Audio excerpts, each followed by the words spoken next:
आज सुबह सुबह जब मैं सोकर उठा तो मुझे बहुत बुरा लग रहा था। मुझे मेरे पापा की बहुत ज्यादा याद आ रही थी। मेरे पापा 3 अप्रैल को इस दुनिया को और हमें छोड़कर चले गए थे। मेरा अब कोई भी काम में मन नहीं लगता है। अब मुझे लगता है मेरी जिंदगी में कुछ नहीं बचा है, पर कुछ न करने से कुछ भी नहीं होगा। यहाँ जो भगवान के हाथ में उसको कोई नहीं बदल सकता है, पर इतनी छोटी उम्र में पापा को खोने का गम किसी शराब से कम नहीं है। पापा की इतनी याद सता रही है कि मैं रोटी भी नहीं खा पा रहा हूँ और मेरी सेहत भी खराब हो गई है। और आप सभी अपनी फैमिली और अपने माता पिता का ख्याल रखना और उनकी सेवा करना।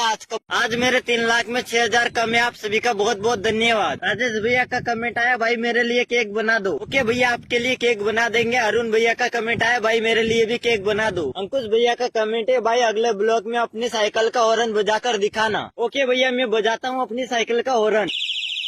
तो आप सभी भाई ने देखा मेरी साइकिल का हॉर्न बहुत अच्छा है। मैं आ जाता हूँ दुकान पर आप सभी के लिए केक बनाने के लिए बिस्कुट लेने के बाद अपन चलते हैं घर की ओर। घर पर आने के बाद मैंने सोचा कि केटीएम को अंदर रख देते हैं। केटीएम को अंदर रखने के बाद मैं आ जाता हूँ केक बनाने के लिए। केक तो अपन बाद में बनाएंगे, सबसे पहले अपन चाय बनाते हैं। भगोनी में दूध डाल देते हैं, उसके बाद शक्कर डालना शुरू कर देते हैं। और शक्कर भी मैं बहुत जल्दी जल्दी डाल देता हूँ। शक्कर डालने के बाद अपन पत्ती डालना शुरू कर देते हैं और अपनी चाय बनकर ऊपर आने लगी है। चाय की भगोनी को नीचे उतारने के बाद अपन कप में छाड़ने लग जाते हैं। चाय का कप भरने के बाद आप सभी के लिए मैं केक बनाने की तैयारी करता हूँ। कुछ ही देर में हमारा केक बनकर रेडी हो गया, आप सभी खा लीजिए। आज मैं अपनी साइकिल घर से बाहर लेकर आ गया। आज हमने सोचा हमारी साइकिल को नहलाते हैं। साइकिल को नहलाने के लिए हमने लिया सरफ, फिर हमने टब में पानी डाला, उसके बाद सरफ को मिलाया, उसके बाद सरफ के पानी से अपन ने केटीएम धोना शुरू किया है। और आज मुझे लग रहा था मैं अपनी केटीएम की पूरी सफाई कर दूंगा, लेकिन मैं सोच रहा था केटीएम की सफाई करे इतने में एक और कमेंट पढ़ लेते हैं। तो भाई का कमेंट है, भाई आपको मेरा सल्यूट है। भाई आपके लगभग 300 फॉलोअर्स थे, तब से मैं इंस्टाग्राम पर आपको फॉलो कर रहा हूँ। बहुत बहुत धन्यवाद, आपका बहुत अच्छा कमेंट था भैया। भैया का कमेंट पढ़ते पढ़ते मैं भी नहा लिया हूँ और गर्मी भी बहुत थी तो मेरे को भी बहुत हंसी आ रही थी। नहा धोने के बाद हमने कपड़े अपड़े धो लिए, उसके बाद मैं दुकान पर आ जाता हूँ। साबूदाना लेकर अपन आ जाते हैं घर पर। घर पर गर्मी बहुत ज्यादा हो रही थी तो हमने देखा कि नल भी आ चुके थे, तो हमने सोचा कि जो हमारा कमरा है उसको धो देते हैं। तो हम आ जाते हैं नली लेकर अपने कमरे के अंदर। और मैं सोच रहा हूँ कि आज ऐसी सफाई करूंगा कि अपने घर को भी चमका दूंगा। बहुत देर से अपने कमरे को धोने के बाद अपन पंखा चला देते हैं। आज सुबह सुबह उठकर अपन चाय बनाने लग जाते हैं, वो भी डोली भैया की स्टाइल में। दूध में पानी मिलाते हैं, उसके बाद शक्कर डालते हैं डोली भैया की स्टाइल में, उसके बाद पत्ती डालना शुरू कर देते हैं। डोली भैया की स्टाइल में जारी से अपन चाय को मिला लेते हैं और चाय को छानने के बाद मैं पीने लग जाता हूँ। बहुत अच्छी बनी है डोली भैया चाय। तो चाय पीने के बाद मुझे याद आया कि हमने तो मैगी तो बनाई नहीं है बहुत दिनों से। मैं दुकान पर जाता हूँ और मैगी लेकर आता हूँ और मैगी को बनाना शुरू कर देता हूँ। तो मैं एक परात में मैगी को ले लेता हूँ, उसके बाद देखने लग जाता हूँ इसमें और कुछ तो नहीं है ना। मैगी को अपन पानी में डाल देते हैं, थोड़ी देर के बाद अपन मैगी को बाहर निकाल लेते हैं। फिर अपन लेते हैं कढ़ाई, उसमें तेल डालते हैं, उसके बाद अपन मैगी को डालने लग जाते हैं। मैगी को डालने के बाद अपन मैगी में हल्दी मिर्च नमक डालने लग जाते हैं। सभी सामान डालने के बाद मैगी का मसाला भी डाल देते हैं और आप सभी के लिए मैगी बनकर तैयार हो गई, आप सभी खाइए। आज रात को मैं दूध लाया था तो मैं दूध पीने लगा हूँ और सुबह होने के बाद मैं अपने घर से साइकिल को बाहर निकालता हूँ और सुबह सुबह मैं साइकिल को लेकर दुकान पर आ जाता हूँ। भैया की दुकान पर अपने खड़े थे और भैया अपन को बिस्कुट देने लगे। भैया ने अपन को चिरंजी बिस्कुट दिया है। अब मैंने सोचा कि मैं बॉडी तो बनाता हूँ तो मैंने सोचा कि केले ले लेता हूँ, तो अंकल अपन को केले देने लगे थे। फिर अपन ने पैसे देकर केले ले लिए और ये अंकल भी बहुत अच्छे हैं, इनकी दुकान भी बहुत अच्छी है। Thank you uncle. घर आने के बाद मैं मारने लग जाता हूँ पुशअप। सबसे पहले तो मैं फुल जोश में पुशअप मारना शुरू कर देता हूँ, उसके बाद केले को निकालता हूँ और अब मैं केले को छिलकर खाने लग जाता हूँ। इस केले को तो मैं मजे से खा रहा था, फिर दूसरे केले को भी निकाल लेता हूँ और इस केले को भी मैं छिलने लग जाता हूँ, उसके बाद खाने लग जाता हूँ। वैसे तो ये सभी केले बहुत अच्छे हैं। आज का ब्लॉग कैसा लगा कमेंट में जरूर बताना। Love you.